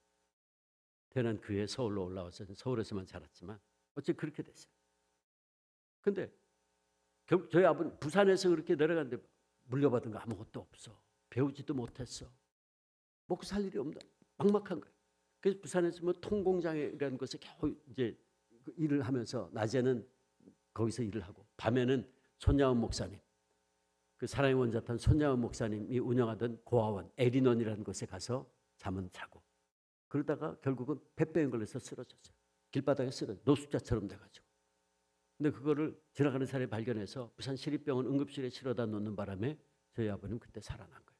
그냥 모른 척했으면 그때 벌써 돌아가셨겠죠. 생각해 보면 그분의 생애가 역사의 희생물이에요. 근데 생각에 화가 나는 거예요. 제가. 뭐냐 말이지. 근데 그것이 아니었습니다. 목사님께서 사랑하는 어머니와 아내와 자식들을 그렇게 쉽게 버리고 가신 것이 아니었습니다. 목사님이 그 문제로 인해서 얼마나 고통과 번민 가운데 있었나 하는 걸 제가 미처 깨닫지 못했던 것이었죠. 저는 언젠가 제 아이들을 보다가 할아버님께서 마지막으로 남기신 유언가도 같은 설교가 있는데 7년 동안 5번 감옥에 끌려갔다 나왔다 끌려갔다 나왔다 그랬어요. 마지막 5번째로 끌려갔을 때에 그러고 순교하셨는데 끌려가시기 전에 했던 평양 산정교회 2,000여 명의 교인들 앞에서 울면서 한 설교가 있어요. 그 유언 설교로 알려져 있는데 5가지 종목의 나의 기도라는 설교였어요. 5가지 제목의 나의 기도. 그는 그 설교를 눈물로 했어요. 그리고 지금 3번째 대지가 노모와 처자와 교우들을 주님께 부탁합니다 하는 주제였어요. 3번째 기도 제목이었죠. 제가 그 설교를 읽어드립니다. 나는 80이 넘은 어머님이 계시고 병든 아내가 있고 어린 자식들이 있습니다. 아들로서의 의무도 지중하고 가장으로서 아비된 책임도 무겁습니다. 자식을 아끼지 아니하는 부모가 어디 있으며 부모를 생각지 아니하는 자식이 어디 있겠습니까? 내 어머님이 나를 낳아 애주중지 키워주시고 가르쳐주신 은혜 태산같이 높습니다. 어머님을 복양하지 못하고 잡혀다니는 불효자의 신세 어머님 생각이 더욱 간절합니다. 내 어머님이 금지 옥엽으로 길러주신 이 몸이 남의 발길에 체육에 맞아 상할 때 내 어머님 가슴이 얼마나 아프실까? 춘풍 추후 비바람이 옥문에 뿌릴 때 고요한 밤 달빛이 철장에 새어들 때 어머님 생각 간절하여 눈물 뿌려 기도하였습니다. 어머님을 복양한다고 하나님의 계명을 범할 수도 없습니다. 주님 십자가에 달리실 때 당신의 아픔도 잊으시고 십자가 밑에서 애통하는 어머니 마리아를 제자 요한에게 부탁하시던 주님 심정 어떠하였습니까? 십자가 밑에서 가슴치며 애통하시는 성모 마리아의 아프신 가슴 어떠하였을까? 당신 어머님을 요한에게 부탁하신 주님께 내 어머님도 부탁합니다. 불효한 이 자식의 복양보다 무소불능하신 주님께 내 어머님을 부탁하고 나는 주님의 자취를 따라가렵니다. 연약한 나를 붙들어 주옵소서. 사랑하는 나의 어머님을 80이 넘어 늙으신 내 어머님을 자비하신 주님께 부탁합니다. 남편이 아내를 사랑하고 아내가 남편을 연모하는 것은 인지상정입니다. 내 아내는 병력한 사람으로 일생을 내게 바쳤지만 나는 남편 된 의무를 못합니다. 병력한 아내를 버려두고 잡혀다니는 이내 마음 또한 애처롭습니다. 주님께서 당신의 신부 되시는 어린 교회를 뒤에 두고 골고다로 나가시는 심정이 어떠하셨습니까? 병든 내 아내도 주님께 부탁하고 불초의 내 몸은 주님의 자취, 주님의 눈물 자취를 따라가렵니다. 연약한 나를 붙들어 주옵소서. 세상에 제 자식을 돌보지 않는 자 어디 있으며 자기 아버지를 의지하지 않는 자식이 어디 있겠습니까? 나도 4명의 아들이 있고 그 중에는 어린 것도 있습니다. 아버지로서 자식을 키우고 가르칠 의무를 다하지 못하고 우는 어린 것들 뒤에 두고 잡혀다니는 마음 또한 애처롭기 그지없습니다. 아버지가 나라의 역적으로 잡혀 죽으면 그 자식들이 어디서 어떻게 살 수 있겠습니까? 짐승도 새 새끼를 사랑하거늘 어린 자식 되어두고 죽음의 길을 떠나야 하는 이내 마음 끝없이 비참합니다. 주님 십자가를 지시기 전날 밤에 당신의 자식 같은 제자들을 앞에 모으시고 위로하시는 말씀 한마디 한마디가 눈물 어린 말씀이었고 교훈하시는 말씀이 피 끓는 소리였습니다. 어린 자식과 같이 연약한 제자들을 뒤에 두고 십자가에 달리시는 주님의 마음 어떠하였을까? 연약한 제자들을 뒤에 두고 골고다로 향하신 주님께 나의 자식을 부탁합니다. 어미 죽은 어린 자식들을 주님 품에 부탁합니다. 나에게는 주님께서 맡기신 양떼, 나의 사랑하는 교우들이 있습니다. 그런데 나는 저들을, 내 양떼들을 뒤에 두고 다시는 돌아오지 못할 길을 떠나야 합니다. 험한 세대, 악한 세상의 이 리대 가운데 내 양들을 두고 가야 합니다. 맡기나이다, 내 양들을 대목자장 되시는 예수님의 손에 맡깁니다. 나의 어머님도 주님께 부탁합니다. 나의 병든 아내도 주님의 손에 부탁하는 것이 이 못난 사람의 도움보다 좋을 줄 압니다. 나의 어린 자식들을 자비하신 주님의 품에 두는 것이 변변치 못한 아비의 손으로 기르는 것보다 복될 줄로 믿습니다. 나의 양떼도 선한 목자 주님께 부탁합니다. 병들고 상한 자를 주님이 싸매어 주시고 길 잃고 헤매는 자를 주님 손수 인도하여 주시고 낙심하고 범죄한 자를 주님의 보혈로 사유하여 주시옵소서. 악하고 험한 세상에 양떼를 두고 가는 이 내 마음 참아 못할 일입니다. 저들이 사망의 음침한 골짜기를 지날 때에 주님 지켜 주시옵소서. 나의 늙으신 어머님과 나의 병든 아내를 주님께 부탁하고 나의 어린 자식들과 나의 사랑하는 양떼들을 자비하신 주님께 부탁합니다. 그리고 나는 마지막으로 이 산정현 강단을 떠나지 않을 수 없습니다. 주님을 따라 주님의 피자치를 따라가려 합니다. 나의 사랑하는 교우 여러분, 나는 내 어머니, 내 아내, 내 자식들을 여러분에게 짐되게 할 마음은 없습니다. 다만 무소불능하신 하나님께 부탁합니다. 여러분, 사람이 제 몸의 고통은 견딜 수 있으나 부모와 처자를 생각하고 철석 같은 마음도 변절하는 경우가 많습니다. 어린 자식이 우는 소리에 순교의 길에서 돌아선 자도 허다합니다. 인간의 얽히고 얽힌 인정해 주리여 나를 얽어매지 말라. 주님 따라가는 나를 얽어매지 말라. 부모나 처자를 예수보다 더 사랑하는 자는 예수께 합당치 아니합니다. 신당 중앙교회 성도 여러분, 저는 그분의 이 설교를 저희 가족들을 바라볼 때 이 설교가 얼마나 피맺힌 설교였나 하는 것을 제가 이제 조금 깨닫습니다. 그리고 제가 이제 와서 너무나도 분명하게 깨닫는 것이 있어요. 자, 그래서 이 설교를 읽어드린 겁니다. 우리 하나님 아버지께서 당신의 종의 이 피맺힌 기도를 다 들어주셨다는 것입니다. 여러분, 그것이 중요합니다. 그는 십자가의 길을 따라가기 위해서 우상 앞에 절하는 것은 하나님의 뜻이 아니기에 그 뜻에 순종하기 위해서 눈물로 노모와 아내와 자식들과 교우들을 주님께 맡기셨어요. 그리고 하나님께서는 그 기도를 들어주셨죠. 언젠가 제가 참 존경했던, 참 사랑했던 저희 숙부님, 저희 아버님은 일찍 돌아가셨어요. 고생을 너무 많이 하셔서 그런지 모르겠는데 일찍 돌아가셨고, 영락교회에서 섬기셨는데 광자 조자 주광조 장로님, 제가 그분을 20년 넘게 저희 아버님처럼 제가 따랐어요. 언젠가 제 숙부님 저한테 그런 말씀을 한 적이 있어요. 당신이 그 어려운 상황 속에서 오늘까지 이른 것은 하나님의 보호하심과 은총이 아니었다면 도무지 이루어질 수 없었다고. 아버지 순교하시고 어머니마저 해방에 돌아가신 한 뒤에 누구 하나 돌봐주는 사람이 없었대요. 그래서 어린 형제들은 뿔뿔이 흩어졌죠. 고아원으로, 통공장으로 뿔뿔이 흩어졌어요. 그리고 6개월 겪었어요. 저희 숙부님 얼마나 고생을 했는지 2번 자살을 시도했었다 그러더라고요. 삶이 너무 고달파서. 그러나 그때마다 하나님께서 저희 숙부님을 지켜주셨고 당신의 종의 간구를 들으사 그에게 많은 복을 주셨어요. 언젠가 숙부님 저한테 또 그런 말을 한 적이 있어요. 고아였던 내가, 아무런 세상적인 힘도 권력도 빽도 없던 내가 오늘 이 자리에 온 것은 정말이지 기적이고 하나님의 은혜였다. 하나님께서 내 아버지의 그 피맺힌 기도를 다 들어주셨기 때문이다. 그는 그렇게 고백했어요. 영육간에 참 많은 복을 받으셨어요. 극동건설, 극동시설석유, 극동도시가스 등에서 CEO로 오랫동안 일하셨어요. 그러다가 당신 60대던 해에 갑자기 정신이 번쩍 들더래요. 내가 언제까지 돈 벌겠다고 이러고 앉았나. 당신 아버지 생각이 나더니 갑자기 정신이 번쩍 들더래요. 그래서 60에 일찍 은퇴를 하셨어요.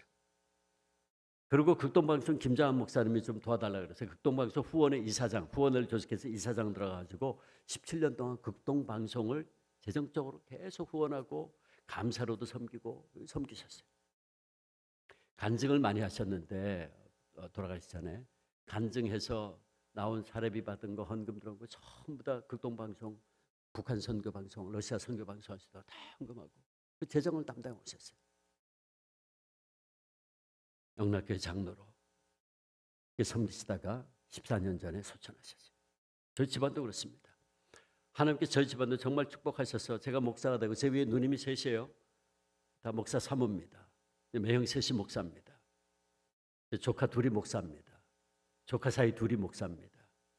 제 둘째가 장신대 신대원 졸업하고 지금 미국에 유학 가 있습니다. 앞으로도 목사가 많이 나올 겁니다. 지금까지 목사가 9이 나왔습니다. 하나님의 은혜죠. 하나님의 보호하심이 아니었다면 이루어질 수 없는 일이었어요. 아마 안 믿는 사람들이 들으면 신기하다 그럴 거예요. 그런데 참 의미 있는 게 목사님께서 아들 사형제 있었다 그랬잖아요. 아들 사형제를 각각 호적 이름이 아니고 늘 부르던 애칭이 있었어요. 제일 큰 아버님 영자 진짜 주영진. 근데 그분한테는 루터라서 루터. 아버지 댁을 이어서 신학을 공부했고 해방 후에 평양 근교의 긴제라는 곳에서 그 당시 500여 명 추석하는 교회 담임 목사를 하고 있었습니다. 근데 김일성이가 이북에 진주한 다음에 공산 정권 끝까지 반대하고 그러다가 6.25 터지자마자 결국은 끌려가셔서 산채로 매장돼 순교하셨어요. 데리고 순교했죠. 근데 그 큰아버님이요 정말 저희 할아버지를 완전히 뺐어요. 그 신앙도 그렇고 외모도 그렇고 딱 뺐어요. 아주 그냥 정말 강인한 그런 신앙을 가지신 분이었는데 그 큰아버님 보고 루터라 했어요. 저희 할아버지가 루터야 루터야 이랬는데 루터가요 16세기 종교개혁할 때에 여러분 정말 살벌한 때였습니다. 로마 천주교회가 너무너무 타락했던 때였고 근데 교회가 잘못됐다고 이야기하면 당장 종교재판을 회부해서 화형시키든지 아니면 단두대서 목 잘라 죽이던 살벌한 때였어요. 루터가요 목숨 걸고 개혁한 겁니다. 종교개혁한 거예요. 오직 믿음이다. 솔라피데 오직 믿음으로 구원받는다. 목숨 걸고 싸운 거예요. 근데 그 큰아버님한테 늘 루터야 루터야 그랬어요. 근데 이 큰아버님이 정말 루터 같은 그런 믿음으로 싸웠어요.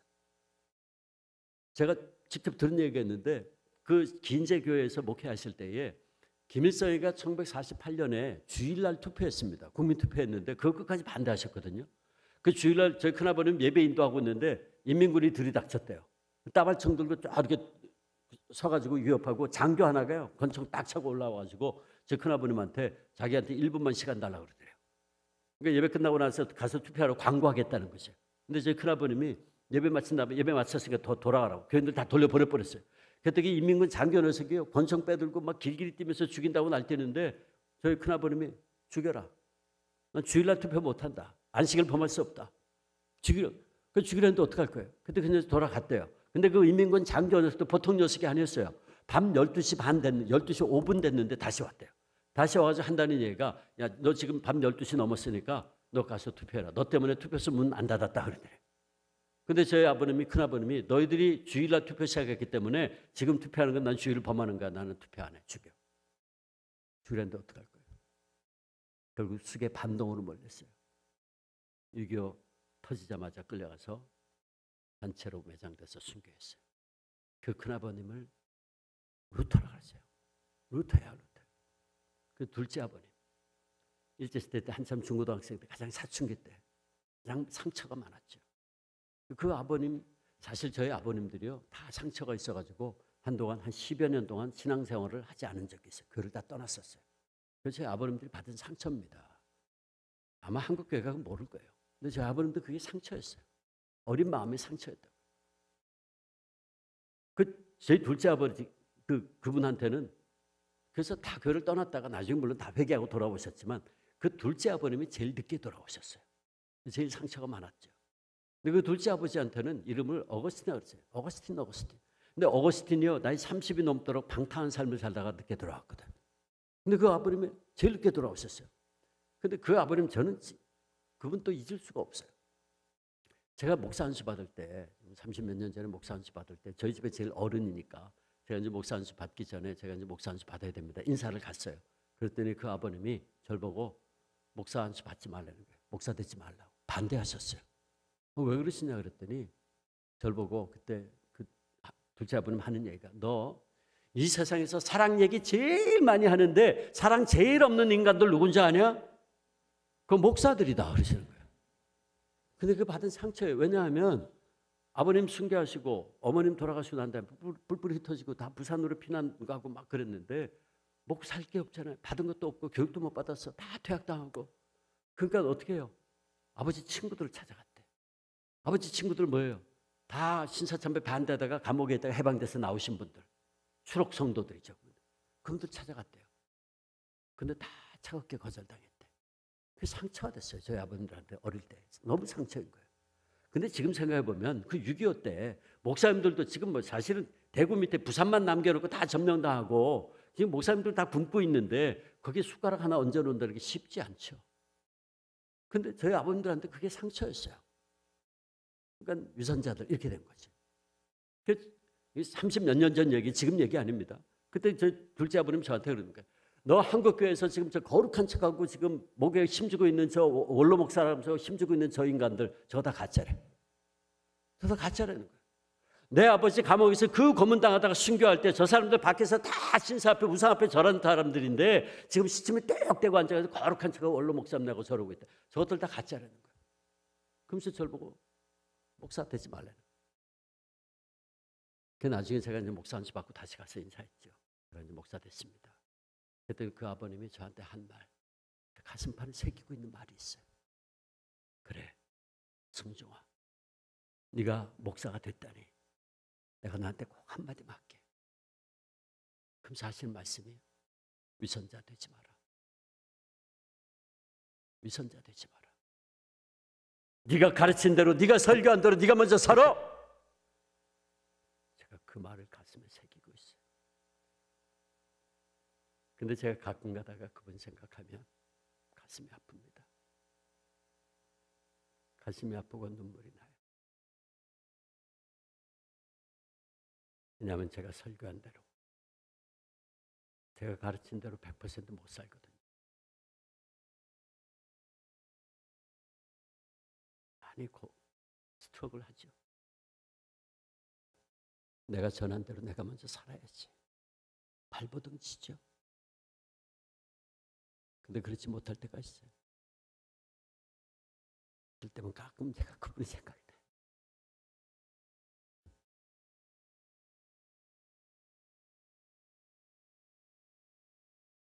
그래서 아버님도 생각하면 가끔마다 참 눈물이 많이 나요. 근데 그분한테 어거스틴이라고 했어요. 어거스틴. 그분이 제일 늦게 돌아오셨어요. 받은 상처가 많아서. 저희 아버님한테는 사무엘이에요. 사무엘은 사사시대에서 왕정시대를 이었던 선지자요 제사장이요 사사였어요. 한 시대에서 한 시대를 이은 그 유명한 사무엘. 근데 저희 아버님한테 사무엘 그랬어요. 참 놀랍게도 그 셋째 아들 사무엘을 통해서 영적인 계보가 이어지고 목사가 9이 나왔어요. 첫째, 둘째, 막내를 통해서는 아직 목회자가 하나도 안 나왔어요. 그 셋째 사무엘을 통해서 목사가 9이 나왔어요. 영적인 계보가 이어진 거죠. 그리고 저희 숙부님한테는 다윗이라고 그랬어요. 다윗. 이스라엘 역사상 가장 창대케 되었던 그 시절 그때 다윗. 근데 정말 저희 숙부님 창대케 되는 복을 받았어요. 그래서 제가 몰랐죠. 제가 몰랐는데 신학교 이제 제가 미국에서 유학 마치고 와서 신학대학교 장신대 이제 교수로 들어가서 제가 알았어요. 저 숙부님이 몰래 뒤에서 이제 제 숙부님 장학금 받고 졸업한 목사가 100명이 넘더라고요. 신학생들 장학금 계속 주고 있었던 거죠. 우고 구워주고 베푸는 그런 삶을 살아 창대케 되는 그런 복을 받으셨어요. 다윗. 안 믿는 사람들이 들으면 신기하다 그러겠지만 여러분, 하나님을 사랑하는 사람들, 결론은 이거예요. 하나님을 사랑하는 사람들에게는 결국은 합력해 선을 이루게 돼 있다. 우리 하나님께서는 당신의 종이 주님의 뜻을 이루기 위해서 순교의 길을 가면서 피눈물을 흘리면서 노모와 아내와 자식과 양떼들 주님께 맡기는 기도를 했고 그 기도를 들으신 주님께서 합력하여 선을 이루게 역사하셨어요. 그래서 제가 여러분 앞에 이 말씀을 증거하게 한 거죠. 그래서 저는 로마서 8장 28절을 참 개인적으로 참 좋아합니다. 그런데 이게 제가 개인적으로 좋아하는 게 문제가 아니고 이건 오늘도 역사하시는 하나님의 말씀에 우리가 일거니와 하나님을 사랑하는 자 곧 그의 뜻대로 부르심을 입은 자들에게는 모든 것이 합력하여 선을 이루느니라. 아멘. 그렇습니다. 우리가 하나님의 섭리와 뜻 가운데 있다면 세상의 어떤 것들도 반드시 하나님의 때가 되면 합력해서 누리게 돼 있어요. 우리의 고통도 눈물도 절망도 실패도 심지어는 순교와 같은 죽음조차도 하나님의 손에 붙들린 바 되어지면 열매 맺게 돼 있다 그 말입니다. 여러분 앞에 서 있는 제가 그 작은 증거입니다. 저는 늘 고백해요. 저는 아무것도 아니에요. 저는 열매 먹고 살아요. 내 믿음의 조상이 눈물로 뿌린 씨앗이 열매 맺어. 저는 그 열매 먹고 사는 사람이에요. 정말로 그래요. 제가 이 간증만 하고 말씀 마치려고 그러는데 저 슈퍼님이 저한테 언젠가 그 얘기를 해주셨어요. 해방 뒤에 1년 반 만에 저희 할머니 쓰러지셨어요. 암이었습니다. 유방암이었어요. 그때 저희 제일 큰 아버님은 이미 목회하면서 딴 데 가 계셨고 저희 둘째 아버님은 저 아버님 또 그 당시 없었대요 집에. 저희 집에 저희 숙부님 14살 때 저희 숙부님하고 어머님만 계셨는데 할머니죠. 저한테 할머니. 근데 할머니 쓰러지신 거예요. 평양 그 산정교회 장기려 박사님 부산에서 그 한국의 그 슈바이시라고 했던 그 장기려 박사님이 그때 거기 집사님이었어요. 그분이 수술을 했는데 수술한 다음에 저 숙부님 부르더래요. 14살짜리 소년을 광자 조자인데 광조야 준비해라 그러시더래요. 근데 그 얘기를 탁 듣는 순간 저희 숙부님 앞이 캄캄하더래요. 형들은 어디 갔는지 모르고 집에는 이제 엄마하고 자기밖에 없는데 이제 어머니마저 돌아가시면 자기는 어떻게 사나 앞이 캄캄하더래요. 14살짜리인데 아무것도 없는데 물려받은 것도 없고 배운 것도 없고 나는 어떻게 살아 걱정이 됐대요. 그러고 있는데 할머님은 이제 누워 계시고 오늘 내일 하고 저희 숙부님 실망이 돼서 이렇게 절망 가운데 앉아 있는데 하루는 김일성이가 사람을 보냈대요. 김일성이 사람 보냈는데 뭐 보따리를 잔뜩 가져왔더래요. 그래서 와가지고 저희 할머니 옆에서 보따리를 펴는데 보니까 보자기를 펴는데 김일성이가 이북 진주한 다음에 곧바로 붉은 색깔로 된 이북돈 찍었거든요. 현찰 다발을 딱 가져왔대요. 그리고 집문서 땅문서 지주들한테 뺏은 거 그거 가져오고 표창장 그리고 가져왔더래요. 하는 말이 이거 김일성 장군님이 보낸 표창장입니다. 그러더래요. 그러면서 뭐라 그러냐면 주기철 선생께서 항일 운동하다가 옥사하셨기 때문에 장군님이 내린 하사표입니다. 그거 가져왔더래요. 그래서 저희 숙부님 그걸 보니까요. 그 돈 보고서는 저희 숙부님은 너무너무 기뻤던 속으로 와 이제 나 저 돈만 있으면 나 학교도 갈 수 있고 공부도 할 수 있고 이제 막 너무 좋았대요. 근데 웬걸 할머니가 다 죽어가던 분들이 일어나더니 우리 이런 거 받을 이유 없습니다. 우리 목사님 신앙시키다가 순교하셨지 정치운동하다가 죽은 분이 아닙니다. 우리 이거 받을 이유 없습니다. 가세요. 이 사람들이 아니 뭐 보안이 사는 거 형편없는데 이거 그냥 주는데 왜 안 받냐고. 근데 다 죽어가던 분이 어디서 힘이 난지 일어나가지고 그걸 밖으로 집어 던지고 사람들 막 미쳐서 내보내더래요. 가라고 이거 우리 받을 이유 없다고. 그래도 이 사람들이 웃긴다 그러면서 그냥 가버렸대요. 다 가지고. 저희 숙부님 그 모습을 보고 있는데 입이 이렇게 튀어나온 거예요. 자기 이제 너무 화가 났대. 너무 속상했대. 아 저걸 안 받으면 어떡하라고. 그럼 나는 어떻게 하라고. 그 생각이 들었대 진짜 실제로. 그래가지고 입이 툭 튀어나오고 있는데 할머니가 부르시더래요. 광자에 들어와라. 들어가서 앉았대요. 섭섭하니? 섭섭하다 그랬대요. 내가 너한테 줄 유산은 따로 있다 그러시더래요. 그러고서는 주신 유산의 말씀이 있습니다. 저희 집안의 유산입니다. 시편 37편 25절 26절 말씀. 우리 같이 읽어볼까요? 같이 읽습니다. 시작.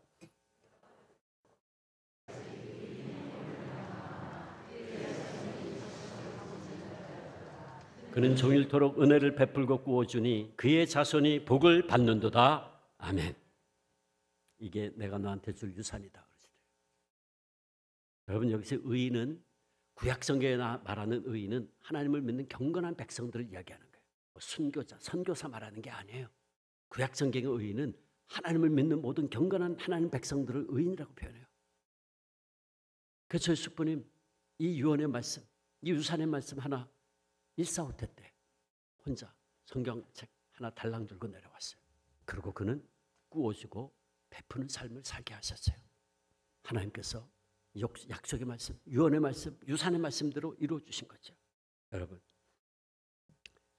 사랑하는 신당 종합교 성도 여러분, 여러분의 삶 속에 여러분의 자녀에게 혹은 일터에 문제가 있나요? 주님께 맡기세요. 여러분의 삶과 섬김이 주님의 뜻 안에서 복된 삶이 되기를 소원하세요. 나를 향하신 주님의 뜻이 무엇인지를 늘 말씀 가운데 깨닫고 그 뜻에 순종하고, 그리고 우리 주님께 여러분의 삶을 온전히 드리세요. 여러분의 자녀들도 주님께 올려드리세요. 직장도 교회도 주님께 온전히 드리세요. 무엇보다 그의 뜻을 먼저 구하세요. 그러면 모든 것을 합력해 선을 이루신 주님께서 반드시 우리 가운데 역사하시고 이루어 주실 겁니다. 너희는 먼저 그의 나라와 그의 의를 구하라. 그리하면 모든 것을 너희에게 더하시리라. 주님의 약속의 말씀입니다. 바라기는 올 한 해, 아니 우리 평생 우리 하나님께서 저와 여러분의 삶을, 우리의 가정을, 우리의 자녀들을, 우리가 섬기는 교회를 지키시고 합력해 선을 이루시는 역사를 이루어 주실 줄 믿습니다. 단 우리가 모든 것 주님께 올려드릴 때 하나님은 그렇게 놀랍게 역사하실 줄 믿습니다. 이 믿음으로 주님께 영광 돌리고 또 우리에게도 가장 좋은 것이 이루어지는 것을 경험하는 우리 신당중학교 모든 성도님들 되시기를 주님의 이름으로 축원합니다. 축원합니다. 이 시간 우리 함께 기도하겠습니다. 같이 기도할 때 우리 통성으로 기도할 텐데, 우리 반주자들 아무 곡이나 좋아요. 여러분 함께 우리 기도하실 때에 하나님 뜻을 우리에게 가르쳐 달라고. 주님, 우리가 날마다 무엇보다 기도하면서 말씀 묵상하는 가운데 나를 향하신, 오늘 우리가 가지고 있는 문제를 향하신 하나님의 뜻을 깨달아 알게 해달라고. 그리고 주변에 돌아가는 환경을 통해서 그 모습을 깨닫게 해달라고. 그리고 우리가 어떤 일을 결정했을 때에 내 마음속에, 내 심령속에 주님 주신 평강이 있는지 없는지 그 뜻을 깨달아 알게 하시고 우리가 그 뜻에 온전히 순종할 수 있도록 해달라고. 비록 때로는 우리가 원하는 것이 아니라 할지라도 그래서 우리가 순종했을 때 하나님께서 결국에 합력해 선을 이루시고 내가 생각했던 것, 내가 원하던 것보다 더 좋은 것을 주시는 분이심을 믿는 믿음으로 올 한 해, 아니 우리 평생 살게 해달라고 이 시간 주님 한번 부르고 주님 앞에 간절히 기도합니다. 주님, 아버지 하나님 감사합니다. 이 밤 우리에게 하나님의 말씀을 내려주시니 감사합니다. 아버지 하나님, 우리도 얼마나 많은 순간에 나도 알지 못하는 사이에 하나님의 뜻을 구하기보다는, 하나님의 뜻을 원하기보다는 내 생각과 내가 원하는 것, 내가 소원하는 것이 이루어지기를 위해서 아버지 하나님 기도할 때가 많습니다. 아버지, 때로 우리가 하나님의 뜻을 잘못 알고 아버지 하나님의 뜻을 거치고 하나님의 뜻을 파기하는 우리들은 아닌지 아버지 하나님 늘 우리의 삶을 돌아보게 하시고, 아버지 늘 기도하는 것 내 말씀 묵상하면서 아버지 나를 향하신 하나님의 깨닫고 우리의 환경을 통해서 내 삶의 평강을 통해서 아버지 하나님의 뜻을 깨닫고 내를 순종할 수 있도록 주님 도와주옵소서. 아버지, 그렇게 우리가 순종할 때 우리의 자녀들을 하나님 뜻에 맡길 때 우리의 가정도, 우리의 일터도, 우리의 교회도, 우리의 삶도 온전히 하나님 뜻에 맡기며 우리가 지성적인 순종할 때 마침내 하나님께서 놀랍게 합력한 선을 이루는 역사를 이루어주실 것이옵소서. 아버지 하나님 우리 신당교회 성도님들을 하나님의 뜻을 깨달아 하시고 그 뜻을 온전히 이루어지는 그런 성도님들 다 되게 하시고 저들의 가정이 하나님의 이루어지는 말미암아 놀라운 하나님의 역사가, 열매 맺는 역사가 저들의 삶에도 이루어져서 아버지 하나님 나누고 베풀고 부어주는 그런 의인된 삶을 살아갈 수 있는 우리 신당교회 모든 성도님들 되게 하여 주옵소서. 오 주님, 할렐루야. 성령님, 우리가 하나님 뜻을 깨달아 알게 하시고 그 뜻에 온전히 순종함으로 우리 신당교회가 하나님의 뜻을 높이 드러내는 가장 복된 교회, 하나님의 마음을 기쁘게 해드리고 하나님의 시원케 해드리는 그런 교회가 될 수 있도록 주님 역사하여 주시옵소서.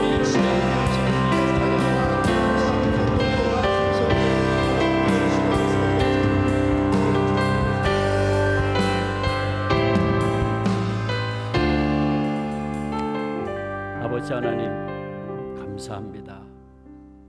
그렇습니다. 정말 하나님의 뜻이 내 삶에 이루어지는 것이야말로 하나님께 가장 영광을 돌리고 우리의 삶에도 가장 좋은 것이 이루어지는 것임을 아버지 깨닫습니다. 주님, 때로는 우리가 내가 원하던 것이 이루어지지 않는다 할지라도 그것이 하나님의 뜻이라면 순종할 때 결국엔 모든 것이 합력해 선을 이루는 놀라운 하나님의 역사를 경험하며 할렐루야 하나님께 영광 돌리는 삶을 살 수 있는 우리 신당중앙교회 모든 성도님들 되게 하여 주시옵소서. 우리의 가진 어떤 문제도 주님께 내려놓고 주의 뜻을 먼저 구할 때 아버지 합력하여 선을 이루는 놀라운 역사가 우리의 가정에, 우리의 삶에, 우리의 일터에, 그리고 우리 교회 가운데 이루어짐으로 말미암아 아버지 우리 신당중앙교회가 그 하나님의 놀라운 뜻을 이루어드림으로 하나님의 마음을 시원케 해드리는 복된 교회 되게 하여 주시옵소서. 감사하옵고 예수님의 이름으로 기도하옵나이다. 아멘.